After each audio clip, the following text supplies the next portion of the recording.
And our speaker today is Bill Shappard.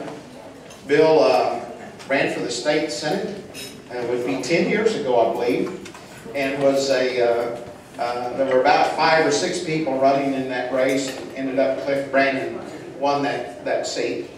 Bill started doing some political consulting, perhaps was already doing something prior to that, and then he got into polling. And the Tulsa World hired him to be their official poller. And he had to do a little arm wrestling with them. I think along the terms of, do you really want to know what people think? Likely people to vote? Or do you have some other agenda?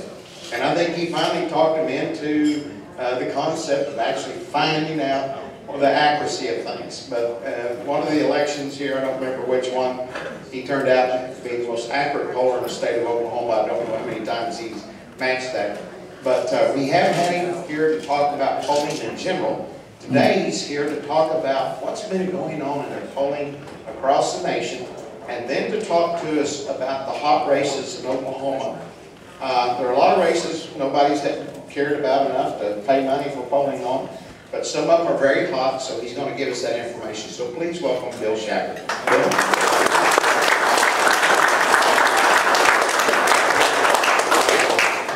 I think what I'll do is, in just a few minutes, because we're short on time, just talking a little bit about what I do, then talking a little bit about the polling that's come out. And then I'm going to try to leave as much time as I can for you all to ask questions about just polling in general. But just real quickly, I thought that, Ken, I don't know if Andrew completely answered your question, but you can read easy. Your name is not one of the defendants. So your name is not on the list. Is that right, Andrew? He's not. Okay, he's not. Okay, good. Okay. But as Charlie said, I'm Bill Shappard. I own SoonerPoll.com. We are a public opinion polling firm in the state of Oklahoma. We are different in the aspect that we consider ourselves to be a media pollster. We are not affiliated with the Republicans or the Democrats. You will never see Sooner Poll as the official pollster of the Mary Fallon campaign or the Brad Henry campaign or any campaign at the statewide level. It's simply not what we do. When I started Sooner Poll, keep in mind that actually I did it for selfish reasons. I'm also Shappard Research. We perform market research for companies actually all over the country. And so when I started Sooner Poll, it gave me a way to showcase our work, because with most private companies, they don't have an election day in which for their results to be measured up against. So it allowed me to showcase my work in a very typical proprietary industry where I perform work for companies and then really can't talk about that work. So for me to market my company, when I can go in and say, well, we're also Sooner Poll, and look how close we were to the results on election day, we can do the same thing for you as well. So really, it's in my best interest to really be as close or as accurate as we can in polling in the state. And I think that from a statewide perspective, the more we know about who we are, the more we understand who we are as a state and the direction we're going, I think the more we can understand about where we're headed as a path and whether that's a good direction or not. So that's the value that I find in doing public opinion polling. So now let's talk just a couple minutes about what we're seeing at the national level. And I'd like for everyone to understand my methodology, because we have recently changed our methodology. We actually do a methodology that's very comparable to what Gallup is doing. We do a random digit dial of phone numbers that include both landline and cell phones. There used to be a time where you could just randomly select landline phone numbers and then be able to have a probability sample of the population at large. That's what I did, but I took it a step further. I became a list methodology. I actually bought a list of every registered voter in the state, and then I worked with Dr. Keith Gaddy, a political science professor at OU, and we came up with an algorithm that helps determine the likeliness of a person voting in the next election. See, that's really the key here, okay? I don't care what registered voters think, and neither should you, okay? Because that's just people that sign up and put their name on a list. What we really should be affected by is likely voters. Likely voters decide the direction of this country. It's the only people that 23rd and Lincoln care about is likely voters. because likely voters are very demographically different than even registered voters or the population at large. Why this is so difficult is that, keep in mind, like the last runoff election, 17% of registered voters voted. So what you're asking me to do is walk into a room of 100 people and pick out just the 17 that will vote and only ask their opinion. And that's very difficult, right? So, as I once said before, I, as a pollster, wish that everybody voted. It'd make my job easier. Of course, Charlie says he doesn't want everybody to vote. That's right, Charlie? So, The less of the middlemost that votes, the better. So, the difficultness is finding likely voters. And so what we did was, through this algorithm, was to be able to identify likely voters before we even called them. Because quite frankly, when we call, you can lie and say that you are a registered voter. You can even lie your way through a likely voter screen and be determined to be a likely voter even though you're not. So that is where, at this point, polling, I believe, has become even more difficult and probably more open to criticism, is because it's harder to find likely voters with the influx of people pouring into a cell phone. Right now, our methodology includes landlines and cell phones within the state of Oklahoma. And then those that we have on cell phones, we have to put through a likely voter screen. We use the same screening method that Gallup uses. And Gallup, interestingly enough, is probably the most controversial pollster right now in this election cycle. He's the one that has recently shown Romney up by 7 at the most of anybody, and then recently it went down to just being 5. So Democrats now are attacking Gallup. We use that same likely voter methodology. And let me tell you why you're seeing those kinds of the kind of volatility. Gallup, up until the 1st of October, does not poll anything but registered voters, right? So that's me going out on the street with a pad and a pencil and just asking people that are walking by, are you registered to vote? Yes. Okay, what do you think of these issues? Okay? There is no volatility, so to speak. Enthusiasm becomes not a key factor. And particularly when you only talk about 17% in a runoff election voting, enthusiasm now becomes ever more important. Okay? So, but starting then October the 1st, they go then to a likely voter model. And that's the reason why the polls up to this point have been relatively close. We showed Obama up higher because, look, quite frankly, if I went out and did just a survey of the public at large, Obama would win. If I do a poll of registered voters, he wins by just a few points. If I do one of likely voters, he loses by as many, like Gallup says, 5 to 7. And that's the difference between those three populations. So Gallup, though, changes theirs. Now, what does Sooner Poll do? We never poll registered voters because, quite frankly, like I said earlier, their votes don't matter. We don't care what registered voters think. We should only be considering what likely voters think. All right? So that's the reason why now Gallup, all of a sudden, has shown these big swings in Romney's favor, and now the Democrats are attacking those polling and that methodology, is because he switched from a registered voter methodology to a likely voter methodology on October the 1st. And I just think that that shows inconsistent results. That's the reason why we do not do it. We try to do likely voters as year-round as we can, even in the times that we're polling. And so we constantly have been what I consider comparable results over the course of time. Bill, could you explain, of all the registered voters, what percentage of them will not vote in the presidential election? Right. And then explain even the larger number of them that will not vote in the gubernatorial. Right. Here's some interesting ideas here. We are a state of 3.5 million people. 2.8 million of us are of voting age.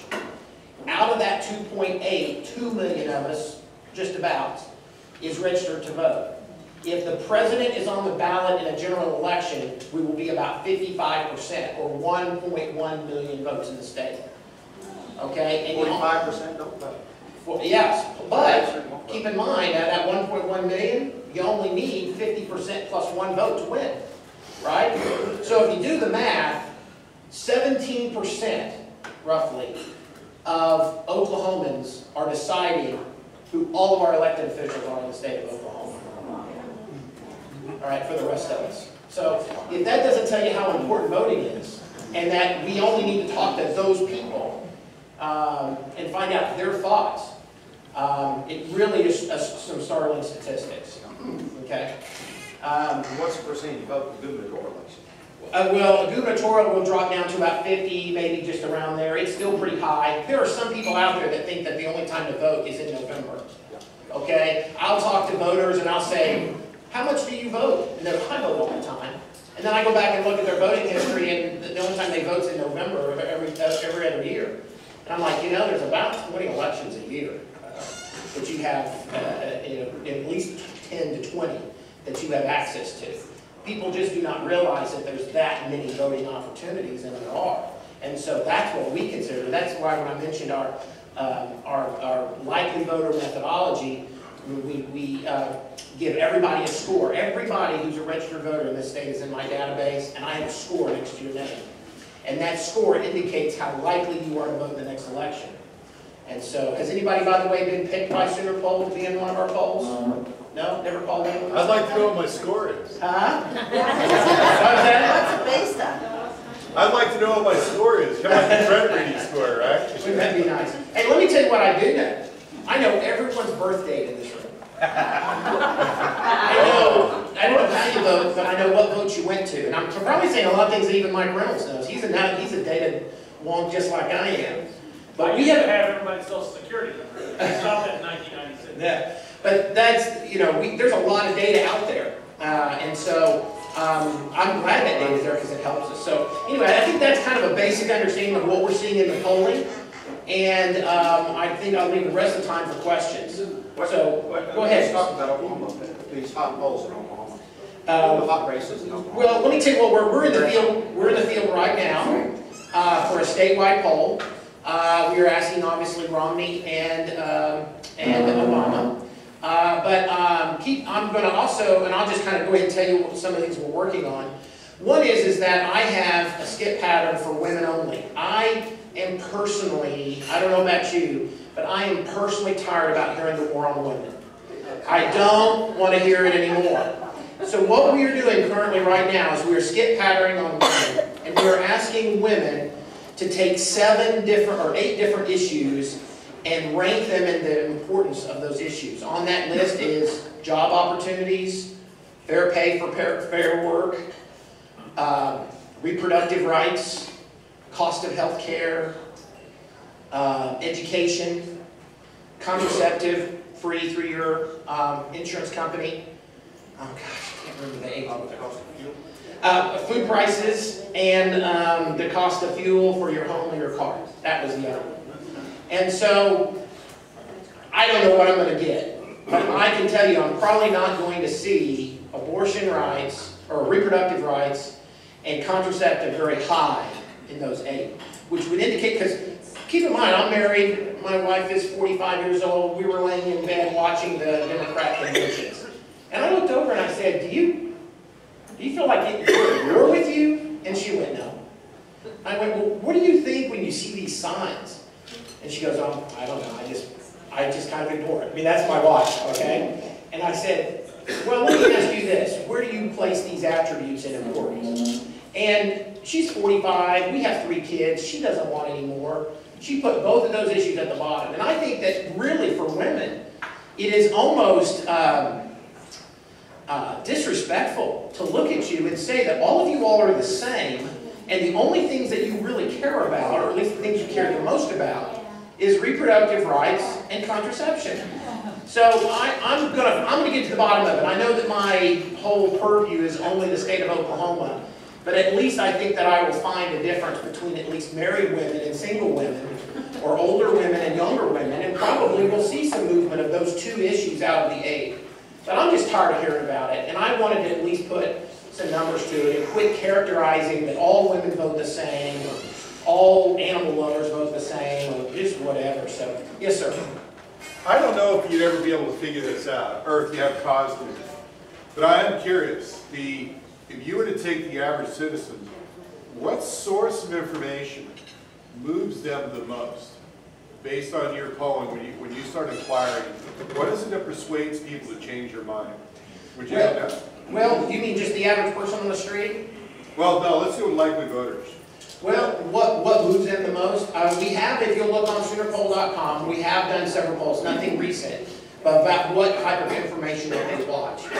And as you would probably expect, most people in this state who are of a conservative nature, which is 51% of the people, 52% of the people in the state, likely voters identify themselves as conservative. Fox News was the winner by large margins. So it wouldn't be Drudge Report or something like, it wouldn't be the Drudge Report or some other source? It really is Fox News, it's still TV? Yeah, I think so, yeah. Now, it's been a while since I've revisited those numbers, but that's what we have done in the past, and we wanted to see the input or the impact that has on likely voters. But when you said a minute ago, the person on the street, again, I don't care what that person thinks. Right, yeah. Right, yeah, so, but let me go to some questions here. Go ahead, yes, sir. When you survey the likely voters to give an opinion, how do you know that you're getting a representative sample? Well, yeah, first of all, the core of the methodology is random digit dial, which is basically where in Oklahoma we know that this state is 405, 918, and 580, and then there's a new one in Tulsa that I can't recall right now. And then we pull the prefixes for each one of those area codes, and then we randomly come up with the last 4 digits. Now the data comes from a national data provider called SSI. And so that's the data that we get from them from a landline and cell phone perspective. Right? So the theory of large numbers begins at 300 within a given population, which means then that if you have a population of 1,000 people, and I randomly pick 300, that 300, even from a demographical perspective, should represent the population at large.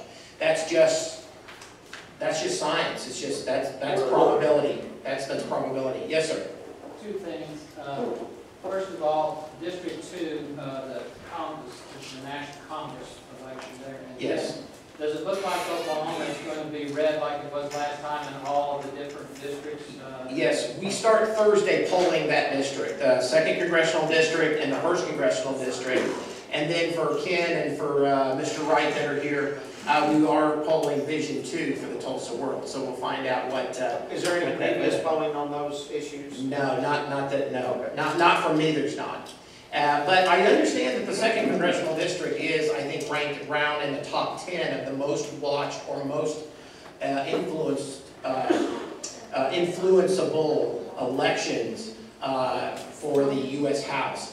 If anybody has already read what I posted just a couple days ago, I put up a chart of where we identify people as conservative, moderate, or liberal, and how that has changed since 2004. And the title of my article is Conservatism Continues to Swell in Oklahoma.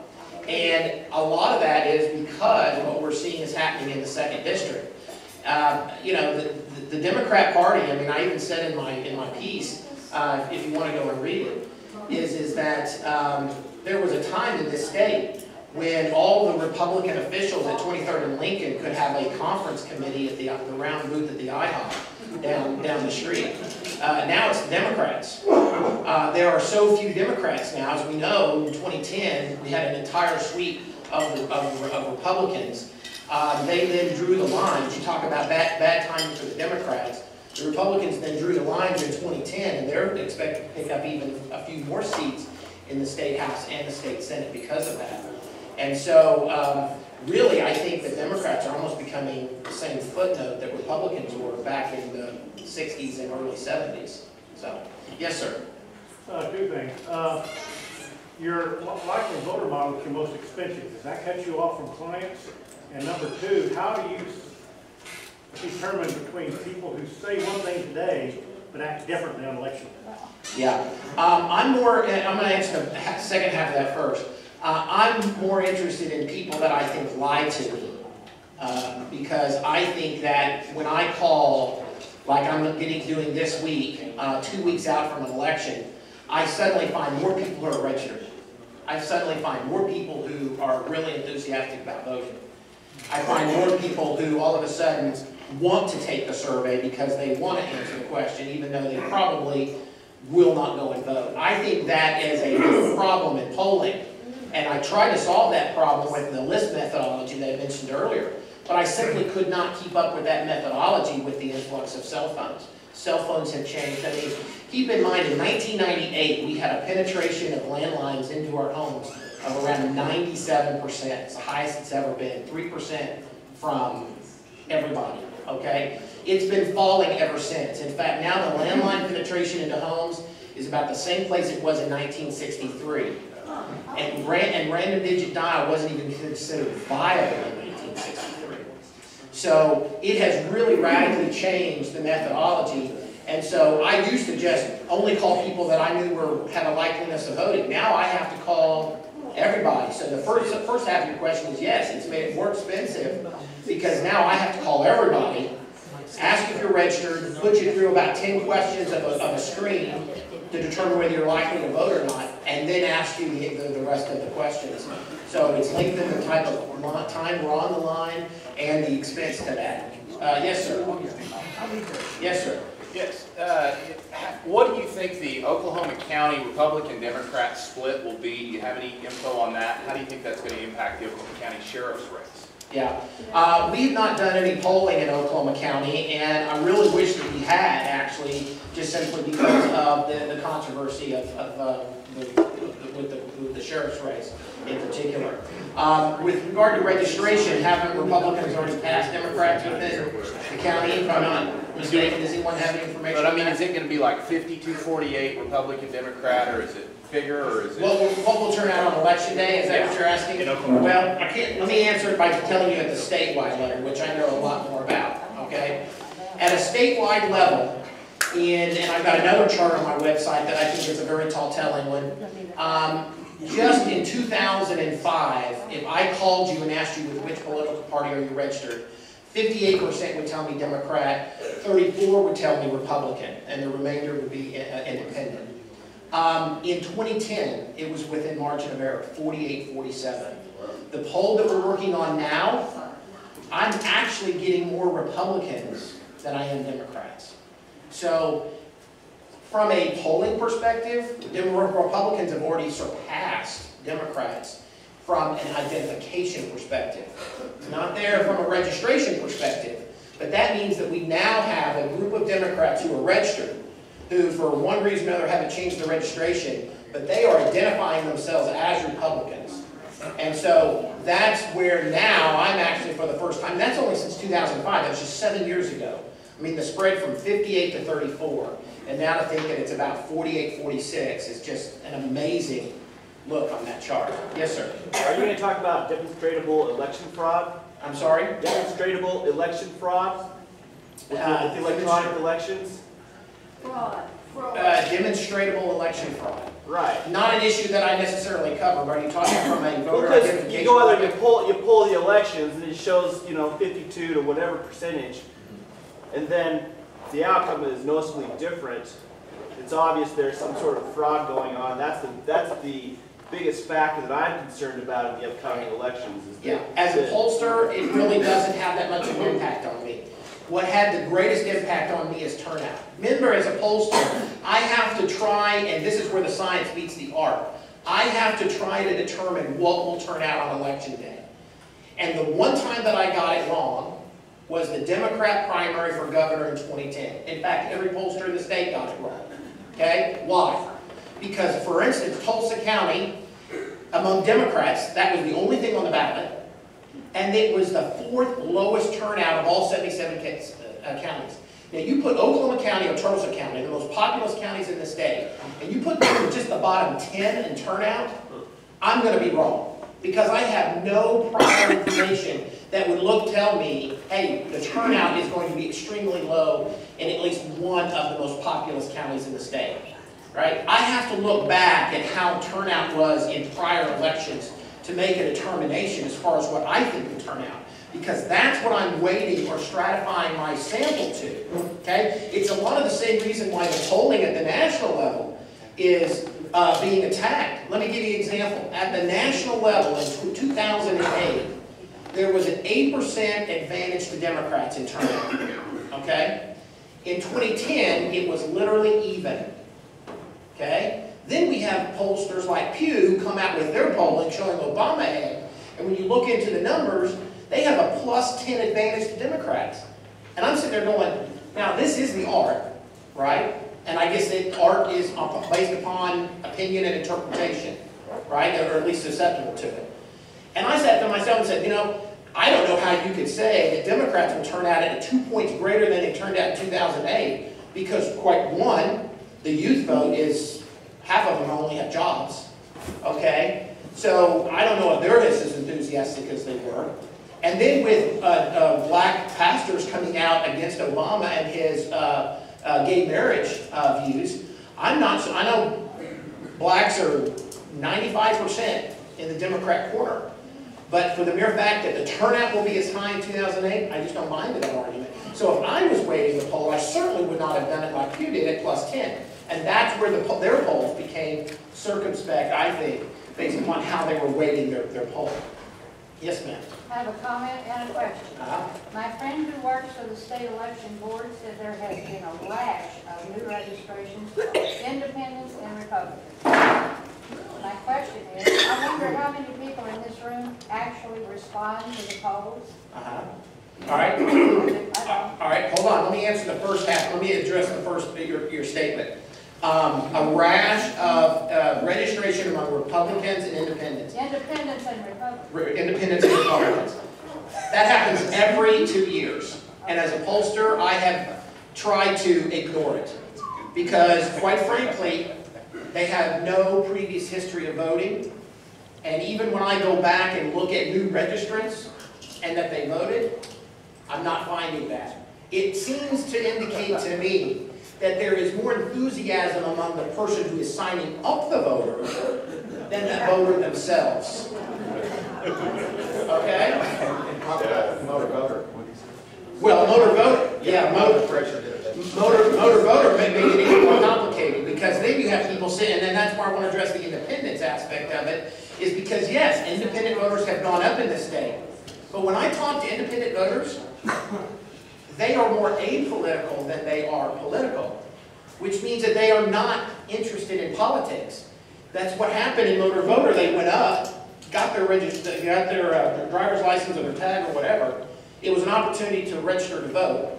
They did it. They thought to themselves, I don't really identify with Republicans, I don't really identify with the Democrats, I'll put down independent. Suddenly their name puts on the voter rolls, and then they don't go and vote. In my methodology, I have to weight independents higher because they don't have a primary to go to, for example. Yeah. And even when I do that, I mean, we have, what, 12, 13% independent registration in this state, and yet they only make up about 4 or 5% of the turnout on election day, or that's what's in my polling. So if you ask me about independents, I'd say I really, are they the swing vote? Not in this state, they're not. And that's due in large part because we have a closed primary system. Now, take in New Hampshire, for example, where the polling has even become more unstable, because you have independents, right? And they give independents, the independent voters, the ability to vote in the Republican or the Democrat primary, whichever one they choose. Well, then you got a whole bunch of people that then say, well, I don't want to be a registered Democrat anymore or a registered Republican anymore. It's better to be an independent because then I have more choice. And that choice then is that now as a pollster, we're sitting there going, well, what are these independents going to do? They're going to vote Democrat in the Democrat primary or the Republican primary. So the closed primary system is what actually keeps down independent registration in this state. Yes, Mike? Yeah, and tag agents in Oklahoma were incentivized, they get paid to register people. So I agree with you. There were like 400 registrations in a recent election, and I think like 7 of them voted, because I did the numbers afterwards. So you're right about that. But my question is, I have found going door to door that Democrats tend to tell you who they're going to vote for, and Republicans. I've talked to Republicans that I knew, talked to that person, they were going to vote for me because their neighbor told me they already said they were going to vote for me, or they went to my church. Does your polling take into consideration that Republicans, to me, seem to be closer to the vest on what they're... Yeah. Okay. Yeah, and this is what I'd say, is that Republicans, you know, I'm a registered Republican too. And I don't hide the fact that I worked for J.C. Watts or Jim Inhofe in the 90s. I don't hide those facts. But I try to be a media pollster because, as I said earlier, I'm interested in getting it right because my business depends on it. But that being said, I get more frustrated with Republicans than I do anybody else, okay? Because, and I guess this goes back to a little bit of the question I had about when you call and taking polls. Republicans you will participate in my polling just as much as Democrats will, but you won't tell me everything. You hold back. And I think that it is due to the fact that Republicans, when we have an elected official and they act inappropriately, we abandon them like rats on a sinking ship. Okay? Democrats, look at how they do with Bill Clinton. All right? I don't care about Monica Lewinsky. I don't care if the dress was blue or not. He's my man. Democrats will traditionally stick with their person, stick with their choice, regardless of their activities. Republicans are the opposite. So what does this have to do with polling? When I call up and ask Republicans and they tell me that they're undecided, I really know they've made their choice. They just don't want to go on the record for the most part for who they are because they're afraid to death that it's going to come out between now and election day that they beat their dog or whatever, anything that they think is inappropriate. And so really, as a pollster, you make my job harder because then I'm having to allocate, because remember on election day, no one's undecided, right? So the best way to evaluate whether the polls are accurate or not is that we have to appropriate the undecideds in which to determine this. And there's some really good, if you're really interested on this, go to my website, click on how well did we do, and then we use actually some measurements that were actually created in 1948 with the Truman and Dewey presidential election. And there were some actual measurements to go back and measure pre-election polling to determine how accurate they were. We use some of those Mosteller scales. We use those today. And they're actually very, very interesting. But we have to do something to allocate the undecideds. And so, really, in all honesty, your vote gets allocated to one candidate or another when we do those. But the best thing is just tell me as a pollster. Yes, Kent. I'd like to see you track. Hang on just a second. Kent, let me say one thing. When I was up in Colorado Saturday knocking doors on behalf of AFP on economic issues, I had one guy, actually, my partner and I walked up to him at the same time a Romney Republican volunteer walked up to him, and he was working out in his yard, and he let us know in no uncertain terms that he had it up to here with this, and he couldn't wait for this thing to get over. He didn't want any more literature or anything to get out of his life. Now, he had been pre-identified as an undecided. If you want to be left alone, tell him who you're going to vote for. If on the other hand, you want to play coy, then you're going to be the target of continued effort up to that day. And now, in a recent race, which I won't mention, I had a friend that actually put down undecided continually because they wanted to make sure they got to see all the campaign literature. See, once you really identify yourself very strongly, you might not continue to get campaign literature. But as long as you're undecided, you're the target. Let me add this. Anyone see the Saturday Night Live skit on undecided voters? Yeah. Oh, it was great. They showed this skit where they say, you know, I'm an undecided voter, and the person goes, well, before I make a decision, I have some questions. Like one, when is the election day? Who will be on the ballot? I mean, it is one of the funniest things you've ever seen in your entire life. And quite frankly, as a pollster, I sit there and I go, yep, that's undecided voters. Yes, sir. Based on just the very thing that you just mentioned, could you logically, intellectually say that undecided voters is by and large, I'm going to put them in a bag right now, uninformed nincompoops who do not know what's going on and what's happening. And they are monkey seers, monkey doers, and they go along with the masses of the Homo sapien race. Is that a truism or not? Well, I will only say that I do think that they're uninformed. I hate to go back to a more serious thing, but hearing the question, hear you talk, it would be nice to track that every 2-year surge of independent voting, registration and all that, and see how many have a heartbeat a year later. And who's signing them up at the nursing home? That's right. And again, what you get to is what I mentioned again, is the enthusiasm is more among the person circulating the registration forms, not the actual person that's signing up. But enthusiasm is important.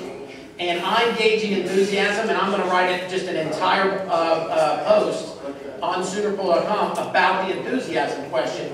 Because keep in mind, if fewer and fewer people vote over the course of time, then what is, as a pollster, my greatest weapon in finding people who are going to vote? And that's gauging enthusiasm.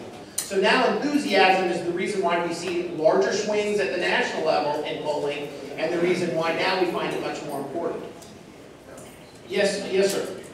I've discovered on your website not all polls that you do are results are available there. I got a call from you here a few weeks ago and tried every way I could to find out what kind of results came out on that particular poll.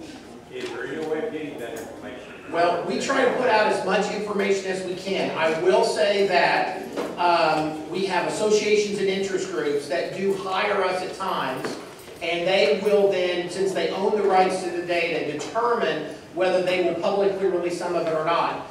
One of the things that I think is very advantageous for them to hire me and not an ROD is because I shoot straight with them. I'm not there to tell them what they want to hear, and I tell them that going in. I also tell them, are you interested in public releasing any of the data? And I haven't had a single person say, no. They're all interested in that. I said, okay, then fine. Let me write the questions, right? Because I'm going to try to write them in an unbiased way, thereby, okay, affording you the opportunity to publicly release it. If you don't want to publicly release it, and you want to write biased questions, your money's as green as anybody else's. You can ask as many unbiased questions as you want. But the likeliness of that being released or run into the media, slim to none. So I give them that ability. One other question. Do you have any way of judging these last-minute major blitz like we had recently in Edmond, where you simply have one front runner all the way, and then suddenly in the last few days you had this major shift? Yeah, two things. One, Coburn Carson in 2004, I had Carson pretty much leading the race. Coburn suddenly jumped ahead at literally the end of the last week prior to the election. And I think it was all because of the OSU debate when Coburn and Carson were there, and the moderator looked at Carson and said, who are you going to vote for president? And he said, John Kerry. And I think that conservative Democrats sitting at home were going, well, that's not who I'm voting for. I like everything you're saying, but how can you then say all those things and then want to vote for John Kerry? And I think that that was the real tall-tale sign of being able to get through all of the messaging. So, yes, those do happen. What about the Blair Jolly thing? You did that one too. I didn't poll that race. I did not poll. That's all right. Any other questions? Yes, sir. Back to what I was talking about, the Bradley effect, which is said by King of Chicken, doesn't exist. But we see some shift between what people say and how they vote. Are you able to determine what fraction of that behavior different on election day are lying when you talk to them, and which ones have genuinely changed their mind? If I don't peg the race exactly on the results, then all of that difference are the people that lied to me. Can I just say that with a straight face? No, I really can't measure that. But the point is it does exist. Steve, last question. Of all the national polls, which one do you trust the most? Right. Because we base our likely voter modeling on Gallup, I think that Gallup does the best job of polling. Frank Newport, who runs that organization, I think is a very admirable, honorable man, and I don't think he necessarily has a fight on one side or the other. So Gallup is the one that I like the best. If you were to ask me, though, if you were to look at polling, which ones would you look at? I would first probably tell you Real Clear Politics is average, is probably the best gauge of it. We've had a lot of people talk about Nate Silver and 538, but he obviously has a left agenda. And at the same time, he's measuring it almost like for instance, right now he shows the president winning at like 68%, and he has a 68% chance of winning, right? Well, on election day, when Romney then wins, that will have been changed to like 51-49. I mean, it's like, that's not polling. Polling should be more of a forethought, so we need to see what's going to happen. So that's why I like Gallup, and then, if anything, look at the averages, because then it removes the outlier possibilities. I'm sorry? Rasmussen is good, but the problem is that IVR is his methodology, which is interactive voice response, which is where you call up and you say, press 1 if you're voting for this person, press 2 if you're voting for that. Now, Survey USA has shown time and time again how accurate they can be with using that methodology. But when you begin to include cell phones, you make that methodology unstable because according to FCC rules, you cannot send robocalls or robopolls or IVR polls to cell phones. So you have to then hand dial those. So Rasmussen is going to have to explain at some point how he's going to address that issue. So I kind of put him on the wait and see burner. And I think, if I'm not mistaken, but Oklahoma leads the nation in the number of people that have abandoned their landlines and have gone to cell phone only, if I'm not mistaken, or at least one of the highest states to do that. That is true, but if I was to pull likely voters and run them up against a landline match, I'm going to find 65% have a landline phone. So it just shows you that most of the people that are porting to cell phones don't vote. We got to shut it off here, folks. If you want to talk with Mr. Shappard here afterwards, that's fine. Please listen up just a second here. Next week, our meeting will be devoted to the remainder of the positions that we want to take regarding this year's upcoming legislative session. The reason for that is the following Wednesday will be the day after the election, and we will have Senate President Pro Tem Brian Beeman here, and we will have Speaker Designee T.W. Shannon here. This will be the 4th general election in a row that we've had the top person in the Senate and the House here. And in the past, we've had them come talk to us maybe a little bit about some of the victories in their caucus and then maybe what their agenda is. And we want to do that also. But for the first time ever, we want to hand them the agenda from the grassroots organization, specifically OPAC. So a few weeks ago, we voted on several issues, and next week we'll vote on the rest of them, and we'll compile a list and hand that to them as the things that we're concerned about and we'd like to see done in state government. And one more thing, next week, what I need is a volunteer, somebody with a good camera, and some people that would be willing, right after the meeting, to go down to the Indian Heritage Center. And you may want to make some signs yourself. I intend to make a sign that says, Monument to the Recently Awakened Oklahoma Taxpayer. And if you have some other things such as that, it might be some fun, but I'd like to take a picture, and that will also be included in the packet to our distinguished speakers here. But, you know, that thing is sitting down there. It does need to be solved, but I don't even want to see any more tax dollars borrowed to go into that thing. It needs to be solved. I really don't even want to see more taxpayer dollars spent on the thing. And there are many possible solutions to that. But until something is done, I think that's a beautiful monument to the newly awakened Oklahoma taxpayers, because we've been able to stop any further bonded indebtedness for the last 3 years into going into what is really, after seeing Crazy Horse, what is a pitiful, second-rate, third-rate expression of an honor to Indians. It is pitiful looking compared to Crazy Horse. So, anyway, next week, we'll try to go and take some pictures right after the meeting, if you'd like to do that. Make your own signs. We'll let it be creative. Thank you so much for coming. Oh, one other thing.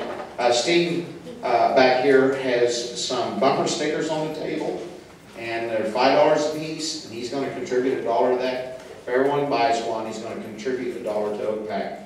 And there's really some pretty creative things, a lot of good fun and jest there. So thank you so much for coming. We'll look forward to seeing you. If you've not signed the petition yet, and please get up here at the table and get it signed before you go, if you'd like to do so. Thank you so much.